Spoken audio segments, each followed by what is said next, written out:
नमस्कार, मैं हूं सुधीर चौधरी और ब्लैक एंड व्हाइट में आपका स्वागत है। जो अरविंद केजरीवाल भ्रष्टाचार को सबसे बड़ा मुद्दा बनाकर भारत की राजनीति में आए थे, वही अरविंद केजरीवाल अपनी पूरी कोर टीम के साथ आज भ्रष्टाचार के आरोप में गिरफ्तार हो चुके हैं। पूरा देश अरविंद केजरीवाल का यह रूप देखकर हैरान है। ब्लैक और व्हाइट की तरह इस पूरे मामले के भी दो पहलू हैं। केजरीवाल के समर्थक और विपक्ष के नेता यह कहते हैं कि केजरीवाल बिल्कुल बेकसूर हैं और यह लोकतंत्र की हत्या है, लेकिन ईडी ने अदालत में आज यह कहा कि केजरीवाल ही दिल्ली में शराब घोटाले के सरगना है। आज हम आपके सामने एक ऐसा विश्लेषण पेश करेंगे जिसके बाद पूरे देश को यह स्पष्ट हो जाएगा कि भ्रष्टाचार के खिलाफ लड़ने का वादा करते करते अरविंद केजरीवाल खुद इसमें कैसे शामिल हो गए और क्या यह वाकई लोकतंत्र की हत्या है। क्या ये इसलिए हो रहा है क्योंकि अरविंद केजरीवाल एक बहुत बड़े राष्ट्रीय नेता बन गए थे।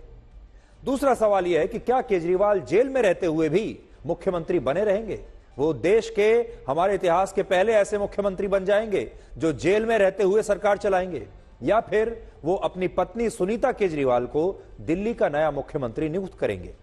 एक और दिलचस्प बात यह है आपके लिए कि जब ईडी ने अरविंद केजरीवाल के घर की तलाशी ली तो उसे ऐसे ऐसे सबूत मिले जिनसे पता चला कि केजरीवाल ईडी के अधिकारियों की ही जासूसी करा रहे थे।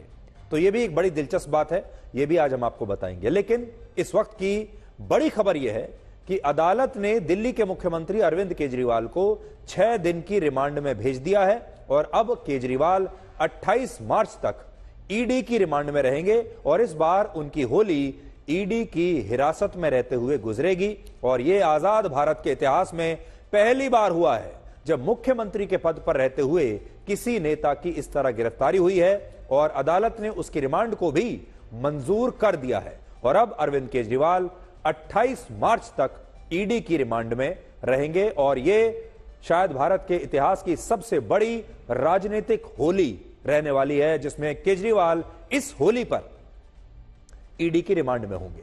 और केजरीवाल ने यह भी कहा है अब से थोड़ी देर पहले कि वो दिल्ली के मुख्यमंत्री के पद से इस्तीफा नहीं देंगे, चाहे वो अंदर रहें या बाहर, वो सरकार ऐसे ही चलाते रहेंगे। बड़ी खबर इस समय आपके लिए यह है कि अरविंद केजरीवाल ने जो है यह कहा है कि वो मुख्यमंत्री बने रहना चाहते हैं। और इससे पहले आज जब ईडी की टीम अरविंद केजरीवाल को अदालत लेकर पहुंची तो उन्होंने कहा कि वो जेल के अंदर रहें या बाहर, उनका जीवन देश को समर्पित है। मेरा जीवन देश के लिए समर्पित है और चाहे अंदर हो या बाहर। मेरा जीवन देश के लिए समर्पित है और चाहे अंदर हो या बाहर। मेरा जीवन देश के लिए समर्पित है और चाहे अंदर हो या बाहर। मेरा जीवन देश के लिए समर्पित है और चाहे अंदर हो या बाहर। मेरा जीवन देश के लिए समर्पित है और चाहे अंदर हो या बाहर। मेरा जीवन देश के लिए समर्पित है और चाहे अंदर हो या बाहर। तो ईडी कहता है कि अरविंद केजरीवाल शराब घोटाले के सरगना हैं, अरविंद केजरीवाल शराब घोटाले के किंगपिन हैं और वो बिल्कुल ऊपर से लेकर नीचे तक इस घोटाले में, भ्रष्टाचार में डूबे हुए हैं। लेकिन केजरीवाल कहते हैं कि उनका जीवन देश के लिए समर्पित है। अब हम चलते हैं संजय शर्मा के पास और नलिनी शर्मा के पास, जो आज हमें बताएंगे कि क्या हुआ। और संजय, आपसे हम ये जानना चाहेंगे, दो बातें जानना चाहेंगे आपसे। एक तो ये कि केजरीवाल जब ये कहते हैं कि मैं जेल में रहते हुए भी मुख्यमंत्री बना रहूंगा और जेल से ही सरकार चलाऊंगा, तो क्या वाकई ये व्यवहारिक है? ये बात कैसे कर पाएंगे? ये बात संविधान के हिसाब से तो हो सकती है, लेकिन व्यवहार के हिसाब से बहुत मुश्किल है। संविधान कहीं भी ये नहीं लिखा है कि किसी राज्य का मुख्यमंत्री अगर किसी मामले में जेल जाता है तो वो जेल से सरकार नहीं चला सकता है, ऐसा कहीं लिखा हुआ नहीं है। लेकिन व्यावहारिक रूप से ये मुश्किल ये है कि एक मुख्यमंत्री को सिर्फ जेल में रहना ही नहीं होगा, सिर्फ फाइलें साइन नहीं करनी होंगी, कैबिनेट की मीटिंग करनी होगी, सचिवों से मुलाकात करनी होगी, अफसरों को ब्रीफ करना होगा, कई फाइलों पे साइन करना होगा, अन्य महकमों के लोगों से भी मुलाकात करनी होगी। 70 काम होते हैं। तो ऐसे में क्या हर काम के लिए, अच्छा जो भी काम करना हो आपको अदालत से उसकी परमिशन लेनी होगी। कोई भी आदमी अगर जेल में रहता है या बेल पे भी आता है तो उसे हर काम के लिए अदालत से परमिशन लेनी पड़ती है। उसे विदेश जाना हो उसके लिए भी परमिशन लेनी पड़ती है। और जेल में अगर हैं तो कौन सी फाइल आएगी, अफसरों के साथ मीटिंग होगी, उन तमाम चीजों के लिए परमिशन लेनी पड़ेगी। तो ऐसा नहीं है कि अदालत हमेशा एक अदालत डेजिग्नेट कर दी जाए कि आप सिर्फ सीएम का मामला देखिएगा, ऐसा भी नहीं होगा। अदालतें छुट्टी पर भी रहेंगी, कुछ इमरजेंसी भी काम होगा। तो ऐसा कैसे होगा? ये कहने में जितना आसान है कि हम जेल से सरकार चला लेंगे, व्यवहारिकता में उतना ही मुश्किल और पेचीदा है, जिसमें वकीलों ने कहा कि ठीक है संविधान तो इसकी इजाजत देता है, लेकिन व्यवहारिकता की कसौटी पर अगर इसे कसें, संविधान की कसौटी पर यह चीज पास होती है, खरी साबित होती है, लेकिन अगर उसे व्यवहारिकता की कसौटी पर कसें तो मुश्किल होती है कि हर चीज के लिए अदालत के पास आप भागेंगे। अदालत के पास कहां इतना समय होगा, इसमें काम डिले होगा। अभी तक तो सरकार कहती थी कि एलजी हमारी फाइल रोक रहे हैं, फिर बाद को तो मामला अदालत तक आएगा कि अदालत ने हमें ऑर्डर देने में देरी कर दी इसलिए ये काम देर हुआ। तो ये काम कुल मिलाकर बहुत ही पेचीदा है और मुश्किल भरा है, यानी कांटों भरा। आपसे हम ये भी जानना चाहते हैं कि कल रात तक, जब हम कल आपसे बात कर रहे थे, कल रात तक तो अरविंद केजरीवाल की लीगल टीम और उनके वकील इतने बेताब थे कि वो आधी रात पे ही सुप्रीम कोर्ट खुलवाने के लिए तैयार थे कि अभी हमारी सुनवाई कीजिए। लेकिन आज जब सुप्रीम कोर्ट उनकी सुनवाई करने के लिए तैयार भी हो गया तो उन्होंने अपनी याचिका वापस ले ली। तो अचानक से कुछ ही घंटों के अंदर, पहले तो आपको आधी रात में भी सुप्रीम कोर्ट जाना था, हमारी याचिका अभी सुनिए, और फिर जब याचिका सुनने का समय आया तो याचिका वापस ले ली। तो ये अरविंद केजरीवाल डर गए या उन्होंने कुछ, उन्हें नया एहसास हुआ, क्या हुआ? ये इसमें कई चीजें ऐसी हैं कि किस्मत पे उस मुसाफिर बेकस की रोइए जो बैठ जाए हार कर मंजिल के सामने। जिस मंजिल के लिए हमने इतने सपने संजोए थे, मंजिल जब सामने आई तो उस समय इन्होंने कहा कि हमें अपनी याचिका वापस लेनी है।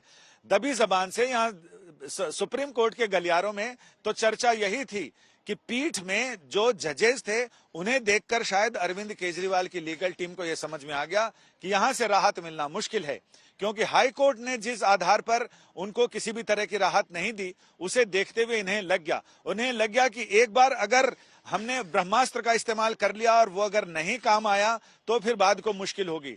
इसलिए उन्होंने सोचा कि ऊपर से नीचे जाने के बजाय नीचे से ऊपर आना ज्यादा श्रेयस्कर है, क्योंकि जब मामला या तो वहीं कोई राहत मिल जाए, वहां नहीं मिलेगी तो एक हाई कोर्ट का भी ऑप्शन होगा, हम सीधा यहां आ जाएंगे तो बाकी सारे ऑप्शन चले जाएंगे।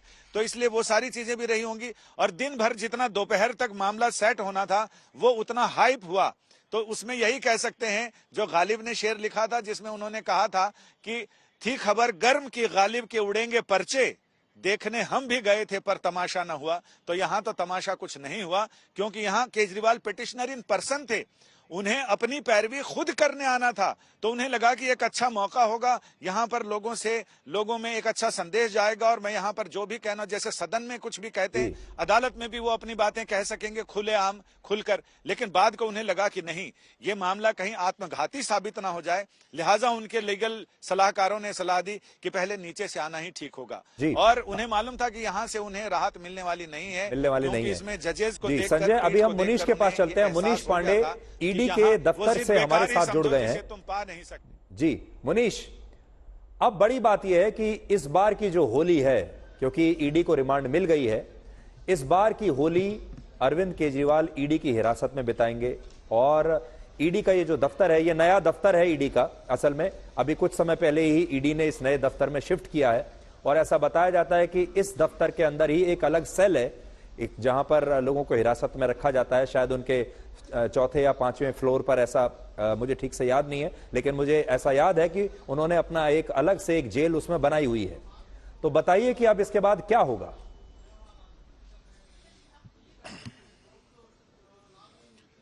जी बिल्कुल, देखिए अरविंद केजरीवाल का नया पता अगले 6 दिनों के लिए जो है वो है ईडी का ये हेडक्वार्टर, और ईडी के इस हेडक्वार्टर में अगले 6 दिनों तक अरविंद केजरीवाल रहेंगे।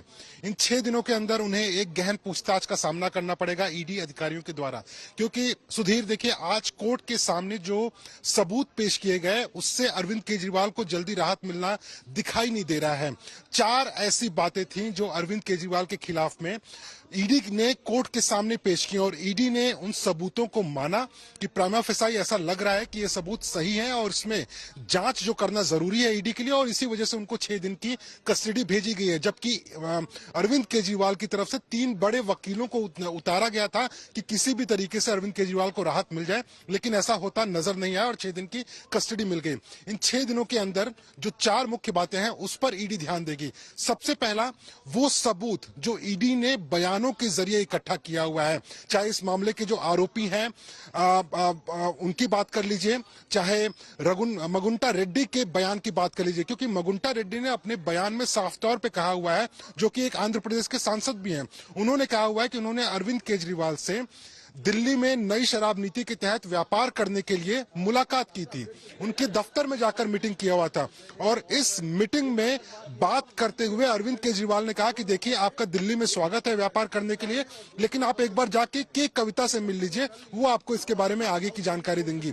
उनकी मुलाकात होती है के कविता से। के कविता कहती है कि हमें 100 करोड़ रुपए की एडवांस किकबैक यानी कि रिश्वत पहुंचानी है, ताकि ऐसी पॉलिसी बनाई जाए जिससे कि हमारा फायदा हो। और उनके बेटे जो हैं राघव रेड्डी, जिन्हें बिजनेस करने का मौका मिला नई शराब नीति के तहत, उनको 25 करोड़ रुपए भी उन्होंने रिश्वत के तौर पे पहुंचाए। दूसरी बड़ी बात, मुनीश, वो सारे पेपर्स मेरे पास मुनीश हैं, मैं थोड़ी देर में आपके पास जी मुनीश, वो सारे पेपर्स हैं, हम दर्शकों को अभी एक एक करके सब कुछ बताएंगे। संजय, फिलहाल आपका शुक्रिया, मुनीश आपका भी बहुत बहुत शुक्रिया। और अरविंद केजरीवाल की जो राजनीतिक होली है ये इस बार यादगार होली रहेगी। अब आप ये देखिए कि आम आदमी पार्टी ने अरविंद केजरीवाल की गिरफ्तारी को चुनौती देने वाली याचिका आज सुप्रीम कोर्ट से अचानक वापस क्यों ले ली, जो बात हम संजय से अभी कर रहे थे, और इसके पीछे असली कहानी क्या है हम आपको बताते हैं।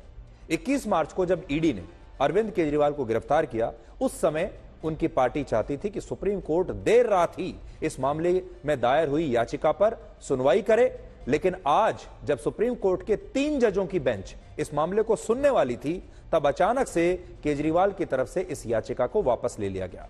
और उनके वकील अभिषेक मनु सिंघवी ने कोर्ट में कहा कि केजरीवाल ईडी की रिमांड का सामना करने के लिए अब तैयार हैं और वो नहीं चाहते कि अभी अदालत उनके मामले में कोई सुनवाई करे। लेकिन सोचिए, ये इतना बड़ा बदलाव अचानक कुछ घंटों में कैसे आया? ये इसलिए हुआ क्योंकि केजरीवाल को यह बात पता थी कि अगर वो ये बात समझ गए थे, पता तो क्या होगी, समझ गए थे कि अगर सुप्रीम कोर्ट से उन्हें राहत आज नहीं मिली और अगर सुप्रीम कोर्ट ने उनकी याचिका को खारिज कर दिया, तो इससे देश के लोगों में यही संदेश जाएगा कि ईडी द्वारा की गई उनकी गिरफ्तारी सही है, वैध है और ईडी ने कुछ गलत नहीं किया है, और इसीलिए सुप्रीम कोर्ट ने भी केजरीवाल को राहत नहीं दी है। यानी सुप्रीम, देश की सबसे बड़ी अदालत के सामने आपने अपनी पूरी कहानी रखी, याचिका बताई और अपना पक्ष रखा, और सुप्रीम कोर्ट अगर उससे सहमत नहीं हुआ तो इसका क्या मतलब है? इसका मतलब यह है कि आपकी गलती साबित हो रही है, दिखाई दे रही है, और सुप्रीम कोर्ट को आपकी बातों में कोई मेरिट नजर नहीं आई, और इसकी वजह से केजरीवाल की जो छवि है वो पूरे देश में खराब होती, और पहले दिन ही, यानी गिरफ्तारी के पहले दिन ही उनके बहुत सारे नंबर आज कट जाते। यही सोचकर शायद अरविंद केजरीवाल ने अपनी इस याचिका को वापस ले लिया और सोचा होगा कि सुप्रीम कोर्ट का इस्तेमाल, ये जो फोरम है इसको में हम बाद में आएंगे। ये बात हम इसलिए भी कह रहे हैं क्योंकि जो बेंच इस याचिका को आज सुनने वाली थी, उसी बेंच ने आज ही शराब घोटाले में गिरफ्तार हुई तेलंगाना के पूर्व मुख्यमंत्री के चंद्रशेखर राव की बेटी के कविता, जो कि इस मामले में दूसरी आरोपी हैं, के कविता की जमानत को भी उन्होंने खारिज कर दिया था और यह कहा कि उन्हें जमानत लेने के लिए निचली अदालत में जाना पड़ेगा।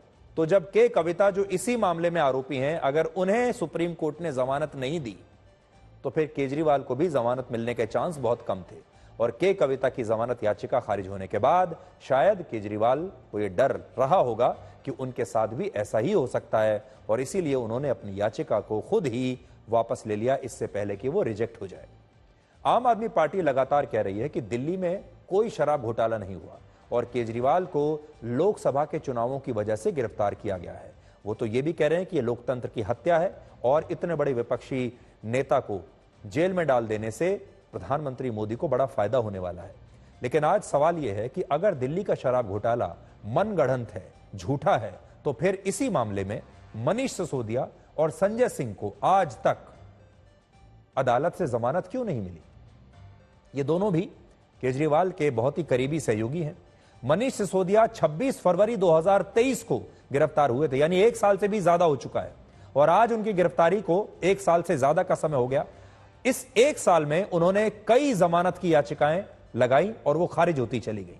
सुप्रीम कोर्ट से भी उन्हें जमानत नहीं मिली, और इसी तरह से संजय सिंह भी 4 अक्टूबर 2023 को गिरफ्तार हुए, और इस बात को भी 5 महीने से ज्यादा का समय बीत चुका है, और दिल्ली हाई कोर्ट भी संजय सिंह की जमानत याचिका को खारिज कर चुका है।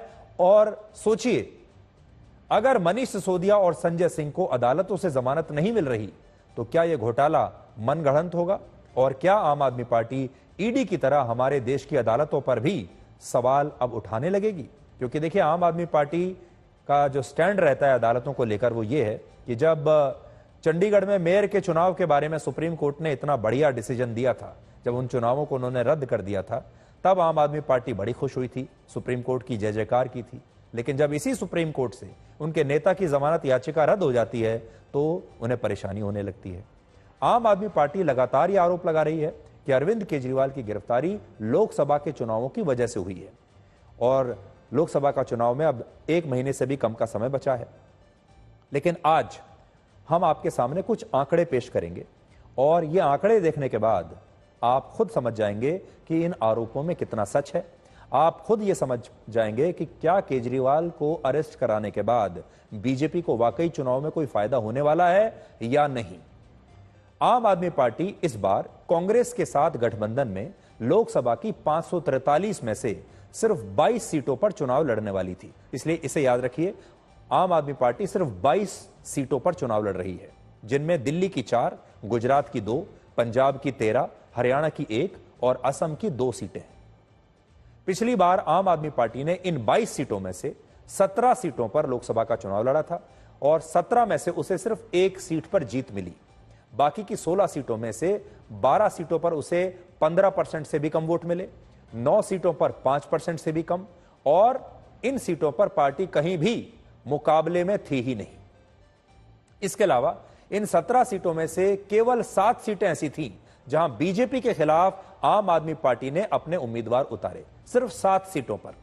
तब भी इन सभी 7 सीटों पर आम आदमी पार्टी बीजेपी से हारी, और बीजेपी को इन सभी सीटों पर आम आदमी पार्टी से 30 से 48% ज्यादा वोट मिले थे। ये आंकड़े हैं, ये ना कांग्रेस के हैं, ना बीजेपी के हैं, ना आम आदमी पार्टी के हैं। आंकड़े आंकड़े होते हैं, और आंकड़े सच्चाई होते हैं। यानी पिछले चुनावों के हिसाब से देखें तो आम आदमी पार्टी इस बार जिन 22 सीटों पर चुनाव लड़ रही है, उनमें मुश्किल से 3 या 4 सीटों पर ही वो बीजेपी को टक्कर देने की भी स्थिति में है। और इसलिए यहां आपको ये समझना होगा कि इस गिरफ्तारी का चुनावों से कोई लेना देना आपको समझ में आता है या नहीं, बल्कि यह मामला गंभीर भ्रष्टाचार का है, जिसकी अभी शायद कोई बात नहीं कर रहा।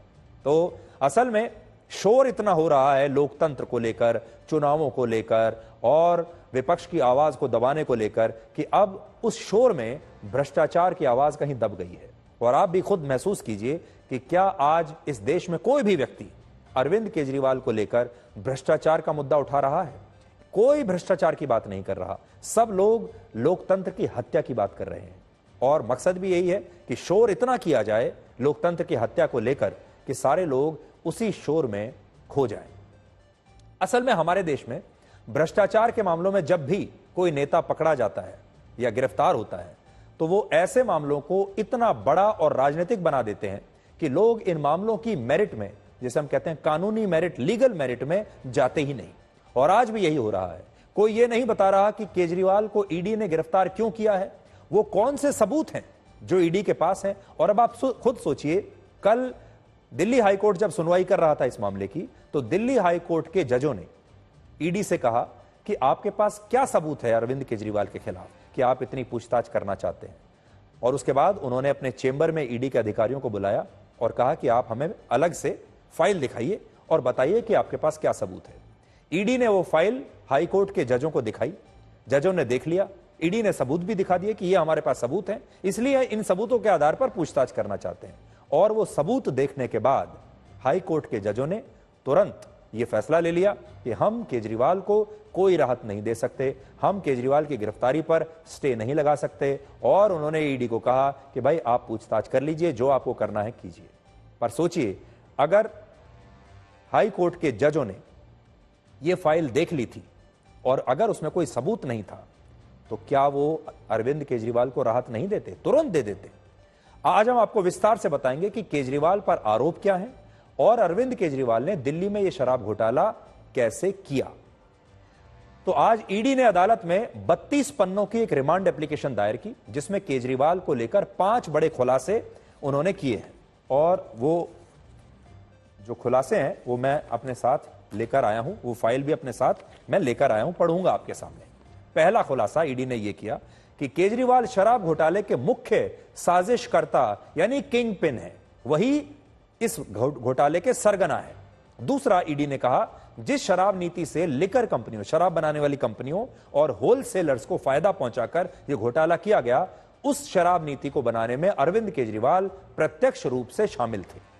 तीसरा आरोप यह लगाया कि आम आदमी पार्टी ने गोवा के विधानसभा चुनाव में जो पैसा खर्च किया वो पैसा शराब घोटाले से आया था और हवाला के जरिए 45 करोड़ रुपए गोवा में आम आदमी पार्टी को मिले और ईडी के मुताबिक इस घोटाले से जुड़े इलेक्ट्रॉनिक एविडेंसेस और मोबाइल फोन्स को तोड़कर नष्ट करने की भी कोशिश की गई। तो अगर कोई सबूत थे तो उन्हें नष्ट करने की कोशिश क्यों की जा रही थी। चौथी बात ईडी ने यह बताई कि जिन शराब कारोबारियों ने कॉन्ट्रैक्ट लेने के लिए रिश्वत दी, उन शराब के बिजनेसमैन से अरविंद केजरीवाल ने स्वयं मुलाकात की थी, बात की थी और उन्हें कहा था कि वो आम आदमी पार्टी को चुनाव लड़ने के लिए पैसा दें और वो बदले में इन शराब के कारोबारियों का दिल्ली में ख्याल रखेंगे। ख्याल रखने के बारे में आप समझते होंगे कि जब कोई कहता है मैं आपका ख्याल रखूंगा तो उसका क्या मतलब होता है। पांचवा आरोप यह कि केजरीवाल की तरफ से जो व्यक्ति बिचौलिया बनकर दक्षिण भारत के शराब कारोबारियों के साथ रिश्वत और घोटाले की डील कर रहा था, उस व्यक्ति का नाम है विजय नायर और यह व्यक्ति घोटाले के समय केजरीवाल के घर के पास ही रहता था। असल में शराब घोटाले की पूरी कहानी 2 लोगों से शुरू होती है, जिनमें एक का नाम है विजय नायर जो आम आदमी पार्टी में कम्युनिकेशन इंचार्ज था और दूसरे का नाम है समीर महेंद्रू जो एक बहुत बड़ा शराब का व्यापारी है और ये दोनों लोग दिल्ली के शराब घोटाले में मुख्य आरोपी हैं। तो तस्वीरें आप देख लीजिए, नाम आपके सामने है। इनमें भी विजय नायर पर आरोप है कि नई शराब नीति के तहत शराब के जिन व्यापारियों को करोड़ों रुपए का फायदा पहुंचाया गया, उन तमाम कारोबारियों से वो खुद डील करता था और समीर महेंद्रू से वो कई बार मिल चुका था। इस बात का खुलासा ईडी ने वर्ष 2022 में भी किया था। लेकिन जब मनीष सिसोदिया की गिरफ्तारी हुई और इस मामले की और गहनता से जांच हुई तो पता चला कि विजय नायर जिन शराब कारोबारियों के साथ डील कर रहा था, उन तमाम लोगों से दिल्ली के मुख्यमंत्री केजरीवाल ने खुद बात की थी और इनमें समीर महेंद्रू का नाम भी शामिल है। अब एक बड़ा सवाल यह होगा कि मान लीजिए अगर आपने बात कर ली किसी से तो क्या यह अपराध हो गया? क्या यही अपराध है? या आप किसी कारोबारी से मिल भी लिए और बाद में उस कारोबारी के बारे में पता चला कि वो कुछ घोटाला कर रहा था और मुख्यमंत्री उससे मिल लिए, तो क्या इससे अदालत में कुछ साबित होगा? ये एक बड़ा सवाल आएगा आगे चलकर, क्योंकि बात करना और मिलने में और साजिश करने में फर्क होता है। ईडी ने अपनी चार्जशीट में बताया कि जब विजय नायर ने समीर महेंद्रू को दिल्ली में आकर काम करने के लिए कहा तो समीर महेंद्रू इस दौरान अरविंद केजरीवाल से बात करना चाहता था। बड़ी बात यह है कि उस दौरान जब विजय नायर ने इसके बारे में केजरीवाल को बताया तो वो आसानी से इस शराब कारोबारी से मिलने के लिए तैयार हो गए थे। हालांकि किसी वजह से जब केजरीवाल समीर महेंद्रू से नहीं मिल पाए तो विजय नायर ने फोन पर फेस टाइम पर अरविंद केजरीवाल को वीडियो कॉल की और इस दौरान उसने समीर महेंद्रू के साथ एक वीडियो कॉल के जरिए केजरीवाल से बात हुई। ईडी का कहना है कि इस वीडियो कॉल के दौरान केजरीवाल ने समीर महेंद्रू को कहा कि विजय नायर उन्हीं का आदमी है और वो विजय नायर पर भरोसा करके इस डील पर काम कर सकते हैं, हम ध्यान रखेंगे। लेकिन क्या आप जानते हैं कि यह डील क्या थी? डील ये थी कि विजय नायर समीर महेंद्रू के जरिए दूसरे शराब कारोबारियों को भी अपने साथ जोड़ेगा और फिर इससे इन तमाम शराब के व्यापारियों को जो फायदा होगा उस फायदे का आधा हिस्सा विजय नायर के जरिए केजरीवाल, मनीष सिसोदिया और बाकी लोगों तक पहुंचेगा और यह पैसा फिर चुनावों में इस्तेमाल होगा या जहां भी इस्तेमाल होगा वो अपने पर्सनल यूज के लिए भी काम कर ले सकते हैं और चुनाव के लिए भी ले सकते हैं। ईडी के मुताबिक अरविंद केजरीवाल के कहने पर ही समीर महेंद्रू विजय नायर के साथ इस घोटाले में शामिल हुआ और केजरीवाल को न सिर्फ इस घोटाले की पूरी जानकारी थी बल्कि वो हर आरोपी से निजी तौर पर मिल भी चुके थे और समीर महेंद्रू से उन्होंने खुद वीडियो कॉल पर बात की थी। ईडी की चार्जशीट और रिमांड एप्लीकेशन में यह भी लिखा है कि इस घोटाले में बहुत सारे लोग तो सिर्फ इसलिए शामिल हुए क्योंकि उन्हें अरविंद केजरीवाल की तरफ से भरोसा मिला था। सीबीआई ने इस मामले में 1996 बैच के एक सरकारी अफसर को जांच के लिए बुलाया था, जो नई शराब नीति लागू होने के समय मनीष सिसोदिया के सचिव थे, और इनका नाम भी अरविंद ही है। इनका नाम है सी अरविंद। इनके मुताबिक मार्च 2021 में मनीष सिसोदिया ने उन्हें मुख्यमंत्री अरविंद केजरीवाल के घर पर बुलाया था, जहां सत्येंद्र जैन भी मौजूद थे, जो उस समय मंत्री थे।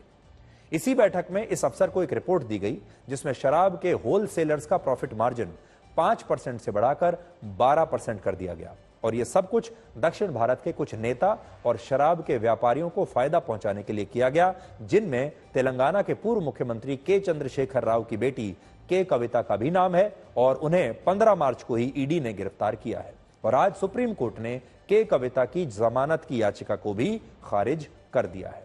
अब बड़ी बात यह है कि जिस बैठक में शराब कारोबारियों को फायदा पहुंचाने के लिए उनका प्रॉफिट मार्जिन बढ़ाया गया, उस बैठक में केजरीवाल, सत्येंद्र जैन और मनीष सिसोदिया तीनों खुद मौजूद थे, और अब ये तीनों ही जेल में हैं।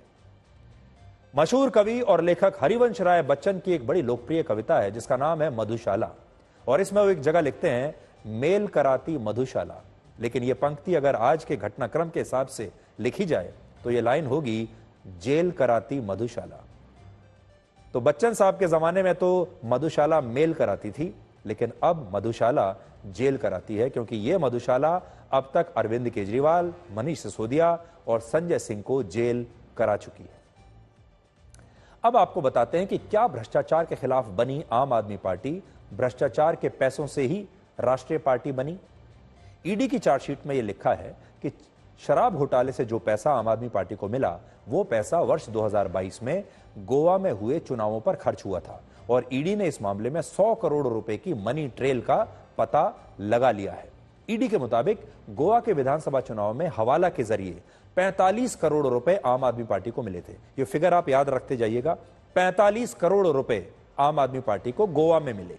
इस मामले में ईडी ने गोवा में विधानसभा का चुनाव लड़ने वाले अपनी पार्टी के कुछ उम्मीदवारों से ईडी ने पूछताछ भी की, यानी ईडी उन उम्मीदवारों तक पहुंच गई जिन्होंने गोवा में आम आदमी पार्टी की तरफ से चुनाव लड़ा था, और उन्होंने यह बताया था कि उन्हें चुनाव लड़ने के लिए पैसा कैश में मिला था। और ईडी का कहना है कि यह वही पैसा था जो शराब घोटाले के बदले दक्षिण भारत के शराब कारोबारियों की तरफ से रिश्वत के रूप में भेजा गया था। तो इसे आप ऐसे समझिए कि अगर इस रिश्वत के पैसे से आम आदमी पार्टी ने गोवा का चुनाव लड़ा, तो यह पैसा उन्होंने अपने उम्मीदवारों को भी दिया होगा चुनाव प्रचार करने के लिए। तो ईडी उन चुनाव लड़ने वाले उम्मीदवारों तक पहुंच गई, और ईडी ने उन उम्मीदवारों से पूछताछ की और कहा कि आपके पास यह पैसा कहां से आया। पूछताछ में उम्मीदवारों ने बताया कि हमें तो पार्टी से मिला था। फिर यह बात आई कि पार्टी ने कैश में दिया था, और फिर यह बात समझ में आई कि कैश में यह पैसा पार्टी के पास कहां से आया, और यह जो मनी ट्रेल है उसके बाद खुलती चली गई। यह बात इसलिए भी महत्वपूर्ण है क्योंकि उस समय आम आदमी पार्टी को गोवा की 40 विधानसभा सीटों में से 2 सीटों पर जीत मिली थी, यानी 2 सीटें उन्होंने जीत भी ली, और गोवा में उसे 6% से ज्यादा वोट मिले थे, जिसकी वजह से आम आदमी पार्टी राष्ट्रीय पार्टी बन गई। यानी आप यह भी कह सकते हैं कि आम आदमी पार्टी को राष्ट्रीय पार्टी बनाने में शराब घोटाले का एक बड़ा योगदान है। और आप यह भी देखिए, थोड़ी देर में आपको बताऊंगा।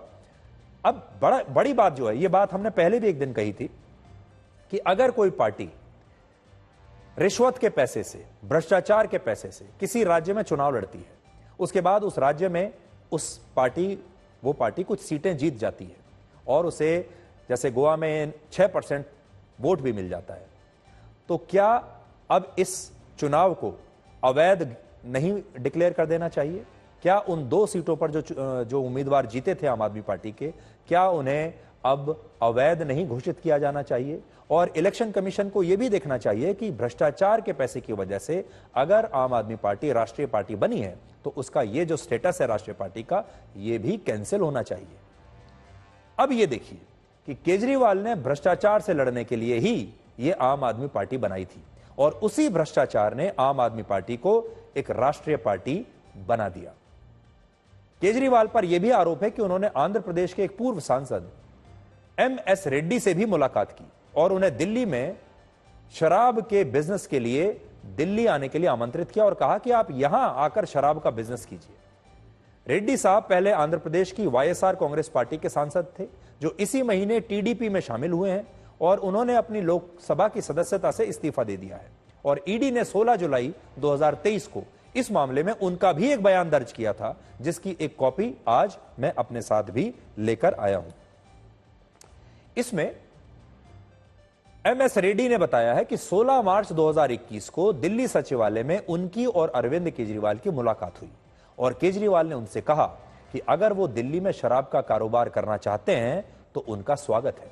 इसी बयान में रेड्डी साहब आगे ये कहते हैं कि केजरीवाल से मुलाकात होने से पहले तेलंगाना के उस समय के मुख्यमंत्री के चंद्रशेखर राव की बेटी के कविता ने उनसे संपर्क किया था और के कविता ने ही उनसे यह कहा कि अगर वो दिल्ली में शराब का बिजनेस करना चाहते हैं तो इसके लिए उन्हें 100 करोड़ रुपए आम आदमी पार्टी को देने होंगे और बाद में बाकी की चीजें वो खुद संभाल लेंगी। यानी के कविता भी केजरीवाल के लिए बिजनेस जनरेट कर रही थी। इसके बाद जब 16 मार्च 2021 को एमएस रेड्डी की केजरीवाल से मुलाकात हुई, तब इसके 3 दिन बाद 19 मार्च 2021 को के कविता ने उन्हें फोन करके हैदराबाद आने के लिए कहा और अगले दिन रेड्डी की के कविता से मुलाकात होती है, जिसमें के कविता ने उनसे कहा कि उनकी केजरीवाल से बात हो गई है और केजरीवाल ने उन्हें तत्काल 50 करोड़ रुपए और टोटल वैसे कुल मिलाकर 100 करोड़ रुपए देने के लिए कहा है और बाद में 25 करोड़ रुपए के कविता के जरिए आम आदमी पार्टी को दे भी दिए गए। थोड़ा सा पढ़कर बता देता हूं मैं जो उन्होंने कहा है और ईडी की चार्जशीट में यह लिखा भी है। मिस के कविता कॉल्ड श्री मंगुता श्रीनिवास वालू रेड्डी यानी MS Reddy on 19th March 2021 and asked Mr. Reddy to meet her. Next day, Mr. Reddy went to meet her at her residence in Hyderabad. In that meeting, K. Kavita told him that Shri Arvind Kejriwal had spoken to her and asked her to give rupees 100 crore and accordingly she asked Shri Reddy to arrange 50 crore for the same.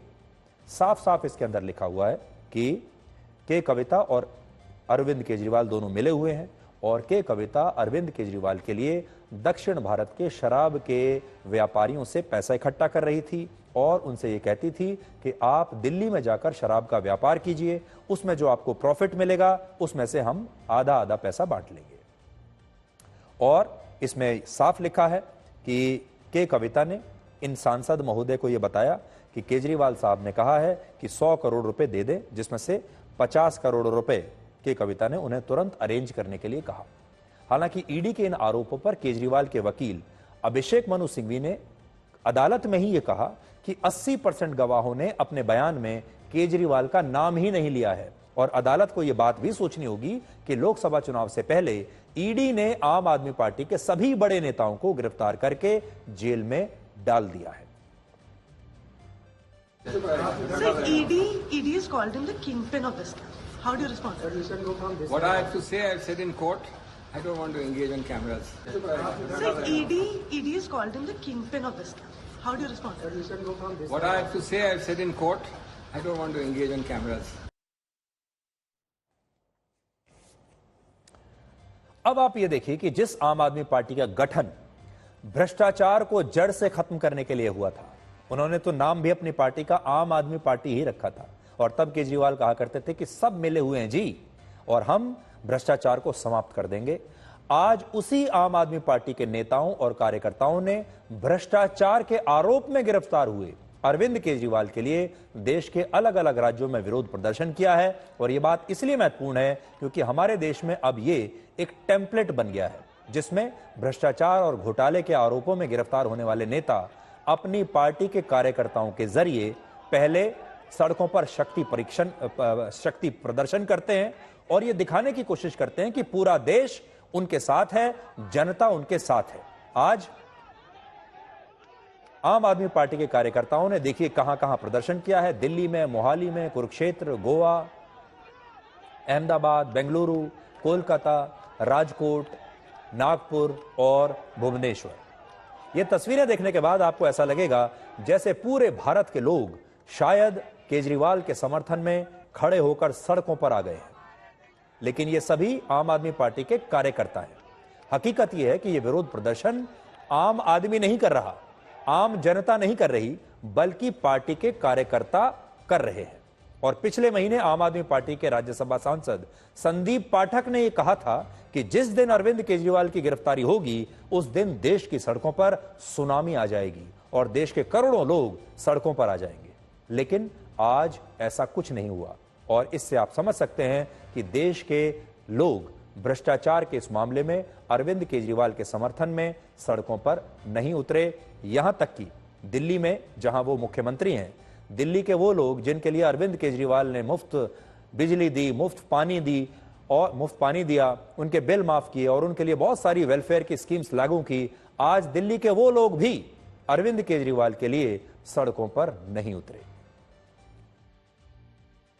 जिस दिन अगर ये केजरीवाल जी को गिरफ्तार करेंगे पूरे देश में सुनामी आ जाएगी, सारे वेल मीनिंग अच्छे लोग रोड में आ जाएंगे और इनके सारे पॉलिटिकल कैलकुलेशन जो इनको लग रहा है कि केजरीवाल जी अंदर जाएंगे तो पार्टी टूट जाएगी, ये उल्टा पड़ने वाला है।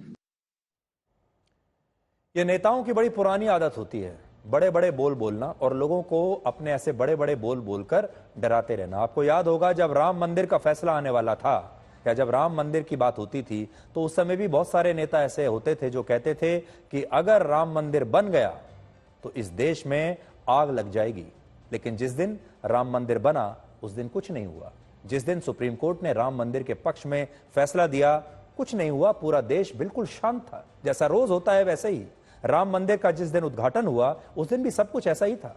लेकिन इससे पहले दशकों तक नेता यह कहकर डराते रहे कि अगर राम मंदिर बना तो यह देश जल जाएगा, दंगे हो जाएंगे। और ऐसे ही केजरीवाल के जो साथी हैं वो ये कहते थे कि अगर उनकी गिरफ्तारी हुई तो फिर सुनामी आ जाएगी दिल्ली की सड़कों पर। लेकिन अगर जो दिल्ली के हमारे दर्शक हैं या बाकी जगहों के भी हैं वो खुद पता लगा सकते हैं कि दिल्ली की सड़कों पर आज कितनी सुनामी आई है। और दिल्ली की वही जनता, जैसा मैंने आपको कहा, जिन्हें केजरीवाल ने बिजली मुफ्त की, जिनके लिए पानी मुफ्त किया, जिनके लिए और इतनी बड़ी बड़ी योजनाएं वो लेकर आए, वही जनता आज सड़क पर नहीं उतरी। केजरीवाल के बाद अब आम आदमी पार्टी में जिस नेता का कद सबसे बड़ा है वो है पंजाब के मुख्यमंत्री भगवंत मान। और आज भगवंत मान ने भी कहा कि प्रधानमंत्री मोदी रशिया के राष्ट्रपति व्लादिमीर पुतिन की तरह देश में तानाशाही लाना चाहते हैं। ये क्या चाहते हैं? विपक्ष का कोई भी नेता इस इलेक्शन में चुनाव प्रचार ना कर पाए, ये इलेक्शन छीनना चाहते हैं। 3 दिन पहले रशिया में क्या हुआ? 88% वोट पुतिन, 2030 तक, आगे 40 तक भी जाएगा। और वो 12% है, वो खराब होगी वोट है, उनके खिलाफ नहीं वोट डाल सकता कोई। तो ये भी तो पुतिन के रास्ते पर ही चल रहे हैं। फिर ये डिक्टेटरशिप है। अरविंद केजरीवाल की गिरफ्तारी ने अब पूरे विपक्ष को एकजुट कर दिया है और विपक्ष के इंडिया गठबंधन के लगभग सभी नेता केजरीवाल की गिरफ्तारी का विरोध कर रहे हैं और केजरीवाल के साथ खड़े हैं।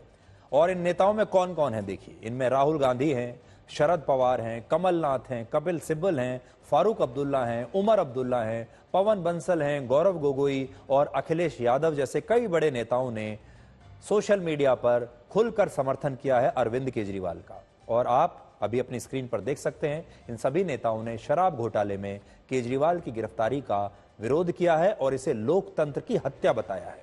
लेकिन क्या आप जानते हैं ये वही सारे नेता हैं जिनका एक जमाने में अरविंद केजरीवाल अपनी रैलियों में नाम ले लेकर कहते थे कि ये सारे नेता भ्रष्टाचारी हैं और इन नेताओं को तो जेल में डाल देना चाहिए। लेकिन देखिए हमारे देश की राजनीति कैसी है। आज राजनीति को लेकर भी हमारे देश की आपके लिए एक लेसन है। आप देखिए हमारे देश की राजनीति कैसी है जिस पर भरोसा ही नहीं किया जा सकता। राजनीति एक ऐसी चीज होती है कि आज वही अरविंद केजरीवाल जब खुद शराब घोटाले के आरोप में गिरफ्तार हुए तो यही सारे नेता अब उनकी गिरफ्तारी को लोकतंत्र की हत्या बता रहे हैं। याददाश्त कमजोर होती है लोगों की, इसलिए आपको वर्ष 2014 का अरविंद केजरीवाल का एक बयान आज हम सुनाना चाहते हैं। जरा ध्यान से आप सुनिए। मैंने कुछ लिस्ट बनाई थी, मैं आपके सामने रखना चाहता हूं। अब ये लिस्ट बड़ी लंबी बनेगी, शुरुआत की आज। अगर इसमें कोई ईमानदार हो गलती से आ गया हो तो बता देना, नहीं तो मैंने देश के बेईमानों की लिस्ट बनाई थी। सुरेश कलमाड़ी हराना चाहिए कि नहीं हराना चाहिए? आम आदमी पार्टी की तरफ से एक मजबूत कैंडिडेट खड़ा होना चाहिए उसके लिए। नितिन गडकरी हराना चाहिए कि नहीं हराना चाहिए? सुशील कुमार शिंदे, प्रफुल्ल पटेल, येडियुरप्पा, अनंत कुमार, वीरप्पा मोइली। वीरप्पा मोइली को नहीं हराया तो 1 अप्रैल से गैस के और बिजली के दाम दुगने हो जाएंगे। HD कुमारस्वामी, चिदम्बरम साहब, अलगिरी, कनिमोई, GK वासन, शिपिंग के अंदर उनका स्कैम था, सलमान खुर्शीद, मायावती, मुलायम सिंह यादव, अनु टंडन, इनका स्विस बैंक के खाते निकले थे इनके, श्री प्रकाश जायसवाल कोयला घोटाले वाले, जगन मोहन रेड्डी, अनुराग ठाकुर, कपिल सिब्बल, कमलनाथ, पवन बांसल, फारूक अब्दुल्ला, नवीन जिंदल, अवतार सिंह भड़ाना, शरद पवार अगर वो लड़ेंगे तो, ये ए राजा, अभी इसमें कई रह गए हैं, तरुण गोगोई, राहुल गांधी। आपने सुन लिया होगा ध्यान से, उन्होंने राहुल गांधी का भी नाम लिया है और राहुल गांधी की पार्टी में मौजूद और कई बड़े बड़े नेताओं का नाम लिया, मुलायम सिंह यादव का नाम लिया। आज मुलायम सिंह यादव के पुत्र इनका खुद समर्थन कर रहे हैं। कांग्रेस और राहुल गांधी ने अरविंद केजरीवाल की गिरफ्तारी को भारत के लोकतंत्र के लिए काला दिन बताया है। लेकिन आज मैं एक शिकायत की कॉपी अपने साथ लाया हूं जो दिल्ली कांग्रेस के नेताओं ने 3 जून 2022 को दिल्ली पुलिस को लिखी थी।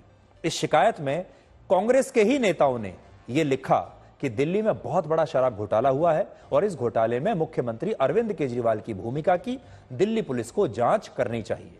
लेकिन आज सिर्फ चुनावी राजनीति के लिए यही कांग्रेस पार्टी अरविंद केजरीवाल की गिरफ्तारी को गलत बता रही है। थोड़ा सा पढ़ के मैं आपको बता देता हूं। ये वो चिट्ठी है, देखिए मेरे साथ आपकी स्क्रीन पर भी चल रही है। उस समय श्री राकेश अस्थाना दिल्ली पुलिस के कमिश्नर थे और इन्होंने लिखा है, subject regarding investigation of multi crore scam in illegal distribution of liquor license to shell companies. Delhi chief minister Arvind Kejriwal ji with nexus with former Shiromani Akali Dal MLA Shri Deep Malhotra has formed cartels and created monopolies in Delhi by illegal tendering process। ये लिख कर दे रहे हैं कांग्रेस के नेता और फिर कहते हैं, Delhi Pradesh Congress committee with above clinching evidence sourced from Ministry of Corporate Affairs wants thorough investigation in the multi-crore scam। ये कांग्रेस के नेताओं ने लिखी थी चिट्ठी। अब आपको कांग्रेस के कुछ नेताओं के बयान सुनवाते हैं जो पहले शराब घोटाले में केजरीवाल की भूमिका पर सवाल उठाते थे, लेकिन अब इन्हीं नेताओं को केजरीवाल की गिरफ्तारी में साजिश दिख रही है। शराब का घोटाला क्या है? शराब का लिकर स्कैम क्या है? लिकर स्कैम सीधे सीधे अब यह एस्टैब्लिश हो गया है कि कम से कम 100 करोड़ की रिश्वत ली गई है। कम से कम 100 करोड़ की रिश्वत। जो प्राइवेट होलसेल डीलर्स हैं उनको 12% कमीशन 5% से बढ़ा करके 12% कमीशन ये करी गई और उसके अंदर शर्त ये रखी गई कि 6% किकबैक आम आदमी पार्टी और केजरीवाल को दिया जाएगा।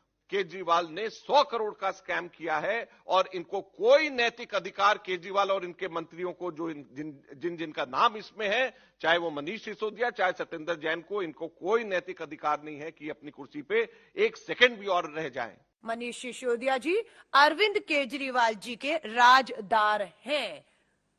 मनीष सिसोदिया अगर लंबे समय तक अंदर रहे तो मैं जितना उनका स्वभाव जानती हूं वो लंबे समय तक चुप नहीं रह पाएंगे।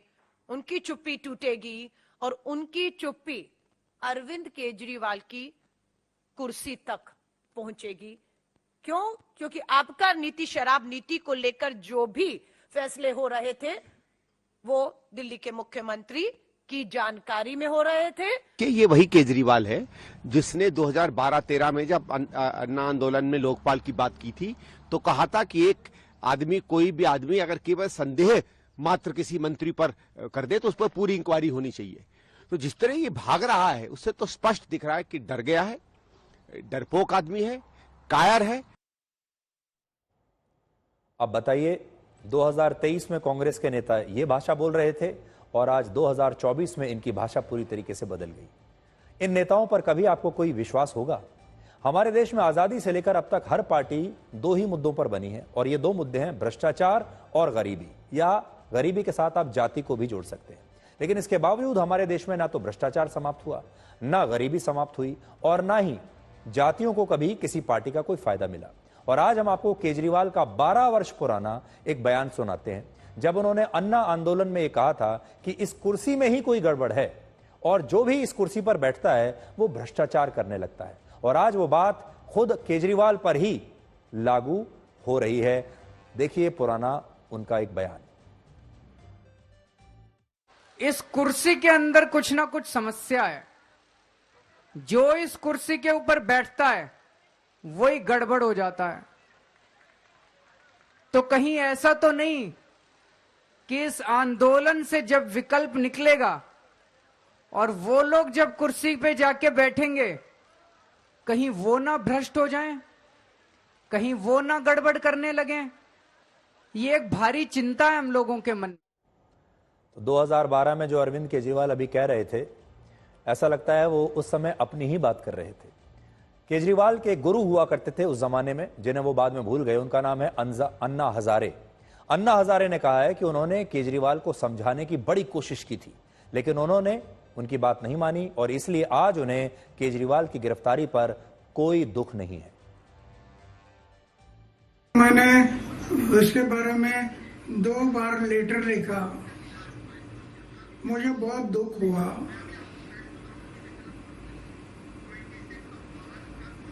कि अरविंद केजरीवाल जैसे आदमी जो मेरे साथ काम करता था,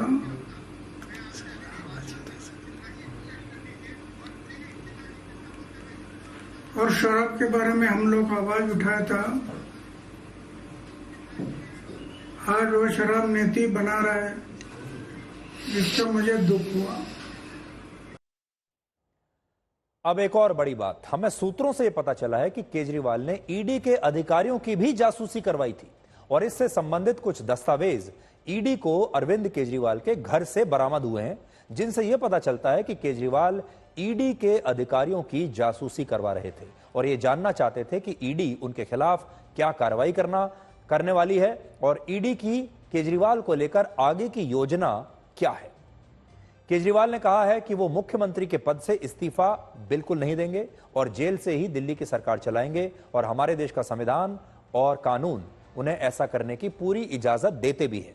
लेकिन क्या आप जानते हैं कि आज अगर देश में किसी भी सरकारी कर्मचारी को अगर गिरफ्तार कर लिया जाए तो वो सरकारी कर्मचारी 24 घंटे के अंदर अंदर, और अगर वो 24 घंटे तक पुलिस की हिरासत में रहे तो उसे उसकी नौकरी से निलंबित कर दिया जाता है। लेकिन खुद को आम आदमी कहने वाले नेताओं के लिए गिरफ्तारी के बाद इस्तीफा देने की जरूरत ही नहीं होती। यानी नेताओं ने अपने लिए ऐसे कानून बनाए हैं कि अगर नेता जेल में चले जाएं, अगर नेता को आप अरेस्ट कर लें तो नेता को इस्तीफा देने की कोई जरूरत नहीं है। वो जेल में भी मुख्यमंत्री रह सकता है, मंत्री रह सकता है, जेल से चुनाव लड़ सकता है, जेल में रहते हुए सांसद रह सकता है, चाहे तो जेल से सरकार चला सकता है। लेकिन अगर कोई आम आदमी, अगर कोई सरकारी कर्मचारी अरेस्ट हो जाए तो 48 घंटे के अंदर अंदर उसका निलंबन हो जाएगा। अब आप देखिए, नेताओं ने अपने लिए अलग कानून बनाए और जनता के लिए अलग। अब देखिए कि केजरीवाल की पत्नी सुनीता केजरीवाल ने आज क्या कहा है, उसमें भी कुछ इशारा है।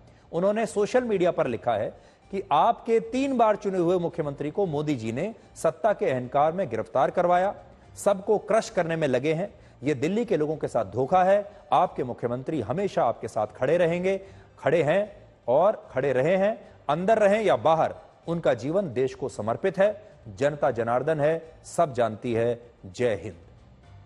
ये सुनीता केजरीवाल का जो एक्स पर पोस्ट है और केजरीवाल फिलहाल कह रहे हैं कि वो मुख्यमंत्री बने रहेंगे, लेकिन हो सकता है व्यावहारिक कारणों से वो जेल में रहते हुए, अगर वो जेल में जाते हैं रिमांड के बाद, तो वो सरकार ना चला पाए। ऐसे में यह भी हो सकता है कि वो अपनी पत्नी को दिल्ली का अगला मुख्यमंत्री बना दें।